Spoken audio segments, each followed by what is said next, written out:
Yo, what's up guys? I quickly just wanted to talk about the Top Lane Academy. This is a platform where I work as a coach. I do 4 sessions a week, 2 hours per session. You as a student, you pay a monthly subscription and you can get 30 minutes of coaching once a week. There is a lot of content on this site. Every coaching session gets recorded. There is a matchup chamber. We do weekly lectures. We do matchup hot seats where we review matchups. We have champion guides and a lot of people in the Discord who are just talking with each other, answering questions. It's very fun. It's a community. Please check it out. Link is in bio. If you want to improve, Top Lane Academy is very, very nice, good value. Okay, tip number 1. On Aatrox, you can actually extend your Q range by Eing over terrain. Now, if you see, I stand here and I EQ forward, I actually don't hit this dummy, it's too far. However, if I E over terrain and I Q forward, I actually hit it because this terrain is further than my normal E would be. However, the way League works is if your E doesn't reach over fully, but it reaches over 50% of the terrain, it will actually take you across, right? So you can actually extend your Q range by quite a lot. Now, I use this trick very often, mainly when I'm, using towers, for example, to extend my Q. People don't see this coming often, but if they're hitting your crust or plates, or, they're trying to hit your creeps, you can Q over like this, and if you have sun impact, that's very, very strong. There's also spots like, they're sieging, and you just Q over like that, right? You can even do it with your second Q. Where you you do your first Q somewhere in the darkness, and then you EQ over and hit it like that. You can't hit it on if they're this far, however, but certain spots you can do it like here. If they're sieging, you can surprise them with a massive AoE Q like that. There's even spots where you can do it like here, right? So you can extend your dash range, so effectively your E and Q range, by using terrain, and it's a very good trick. The last one is here, right? When someone's not paying attention, you can maybe dash over and hit them like this, yeah, that's very strong. The second tip on Aatrox is when you want to do your auto E, auto reset. A lot of people don't realize this, but the Aatrox has a short dash and a long dash.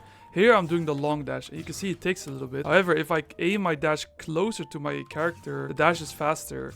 And if you compare the two, so let's say I do an auto E auto with a long dash. That's not that fast. But if I do auto E auto with a short dash, that's a lot faster, right? So if you want to make your combos a little bit better, you should do auto E auto very close to your character and on the ground. Okay, tip number 3, using your R to fear minions and hit your spells. Now, often on Aatrox, your W is gonna get blocked by creeps. So if someone's standing in the wave like this, what you can do is you can ult, make the minions walk away, and then you can hit your full combo on them. It's a very good way, especially when they are under their turret, if you want to dive, to make the minions walk away from you so that, you kind of split the C, and your W is gonna be a lot easier to hit that way. Okay, tip number 4. On Aatrox, your second Q is actually further if you hit the corners. You can see here this Q doesn't hit. However, if I aim my corner and make it kind of diagonal, it does end up hitting. So if you want to get really good on Aatrox, you have to practice this in Practice Tool and actually go for corner Qs, right? Where you do that, you E forward even on the corners, and you really practice to hit those corners, because it will make you hit 30% more Qs and get you more kills that way, right? So this is a really good way to catch your opponents off guard and get a little bit more range and really get those kills. Okay, tip number 5 is when you have flash and you want to flash forward. My E is out of range here, right? However, if I flash forward, max range, it's also going to be out of range. You'll see here, right? If I Q forward, flash forward, max range, it's gonna miss as well. So what's the fix? The fix is to flash not max range. The fix is just to flash a little bit halfway through your flash distance. Your flash distance is pretty far. You don't have to flash all the way, right? You can do this. This, however, is not a rare mechanic. It's also not that common, but it's a very important one. You don't want to flash over your target and miss your Q like that. You want to make sure that you flash and hit it, right? So if you're not in range, you don't have your E, you better flash close to your character to actually hit your Q. Okay, tip number 6. Most people, when you try to tower dive them, will sit behind their turret like so, because it's harder to click on them. This is perfect for Aatrox, however, because you can Q them very easily, especially your second Q will be very easy to hit. So if you pay attention, if I Q like this Q might miss if they, wiggle back and forth properly. The second Q is absolutely unmissable. It's a very, very big skill shot, very, very wide. And you can kind of hit it for free, and you can even like E over the turret and hit them with that one as well. Usually what I do is I just go for like this normal combo, right? And I E, and then I like try to E out after I dive, right? I try to not use my E to go in when I dive, because then I can't really E out anymore, and I might have to flash out, right? But yeah, that's a combo. You just walk up like this, you wait for your Q to come up, you just ult, Q, W, Q, and then you auto, and then you do this. Okay, tip number 7. You can actually E over the Baron pit on Aatrox if you do a very specific spot with your mouse, like this. I'll tell you the spot right now. So first of all, you need to make sure that you walk to this little like bot crack here, you know? And then you need to pause and be zoomed out. Because if you zoom in, it's different, right? If you zoom in, you go like this, it doesn't really work. So you need to be zoomed out. Now what you're aiming for is you see this little leaf? This leaf right here has like a little dark spot below it. It's like a little, like it looks like a diamond, I guess, shape. You need to E on the dark spot somewhere around the left side, okay? So what you're trying to do is you're trying to aim for this spot right there. And then you can E over this wall. I don't know how to do it from this side, but it's not as relevant because usually you just go like this, right? But yeah, so again, you need to go like this, go to this dark spot, E over the wall like that, and you can even combine that with your Q. So if people are doing Nash and they're like standing here, right, you could do like some fancy stuff where you go like that and do a Nash fight. Tip number 8. You can use other people's spells to propel yourself forward. I'm talking about stuff like Mordekaiser's E, where you can stand in it on purpose and then you just press Q, take the ride, and now I can actually Q forward as well, take a really good trade because of it. And he's just taking a last hit with his E, right? He's just last hitting the enemy in, and then I just take a really good trade from it. This is a very good way to set up kills, because now now I can tower dive him, right?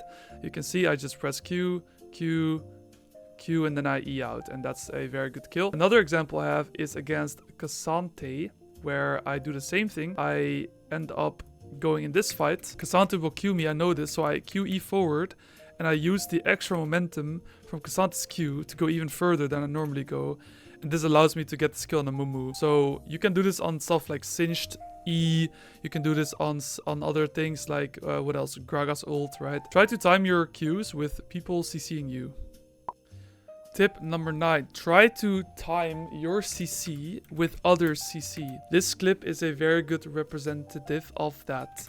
When the enemies have a kind of predictable way to CC you, for example, Relia's E, you can try to cast your Qs right before their CC lands.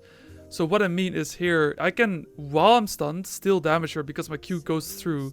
And here, Rel's about to CC me. I try to time my Q with Rel's Q. I'm not like completely standing still. My champ is still doing something while I'm stunned.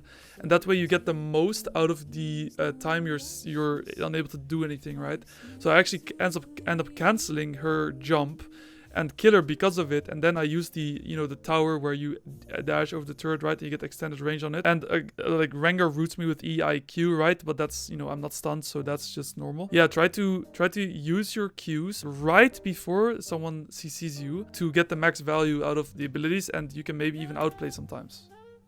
Okay, last tip is the items. So I want to talk really quickly about the items. There's a couple tricks that you can use on a couple items. First of all, let's talk about GA. GA, this item, is actually quite broken on Aatrox if you're snowballing. Usually when you want to go into an armor item, it will be either Death Stance or GA, not both, because you'll lack a lot of damage if you go both. So what we do with GA is basically when you die with GA, you revive with 50% base health. So you can see I will revive here, and it'll be 50%. There you go. However, you might know Aatrox's R doubles his healing, of course with 3 points, right? So first it's 50%, then it's 75, then it's 100, right? So if I have R up in a team fight and I die with GA, I will respawn with a lot more HP. If I go all the way to level, let's say 16, I mean, you can see here, when I die to this turret, I will respawn with all my health. If I have my R, of course. Okay, see, having GA on Aatrox is a super good option when you are snowballing, because this item, imagine you're in like a 16 kills to 4 game state. You buy GA, there will be like one Nash fight that basically like decides the game, puts the cherry on top.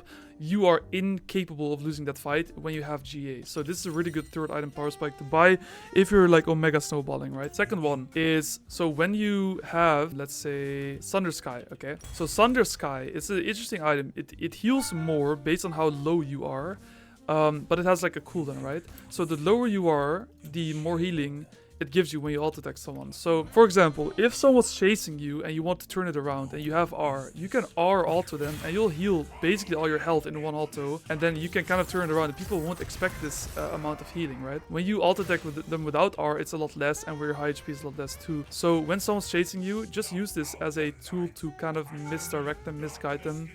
So this is why Thunder Sky is like a really, really good item in general, right? Not just because of that, but you know, this is an added value with that item. Another one is Eclipse. Eclipse is a very interesting item as well, because when you're snowballing lane, you can actually get Eclipse and start tower diving people very, very frequently. The reason is Eclipse gives a shield that's based on your AD, like your bonus AD, and it gives 60 AD by itself. So like around level 9, you'll have like a, you know, pretty decent shield already.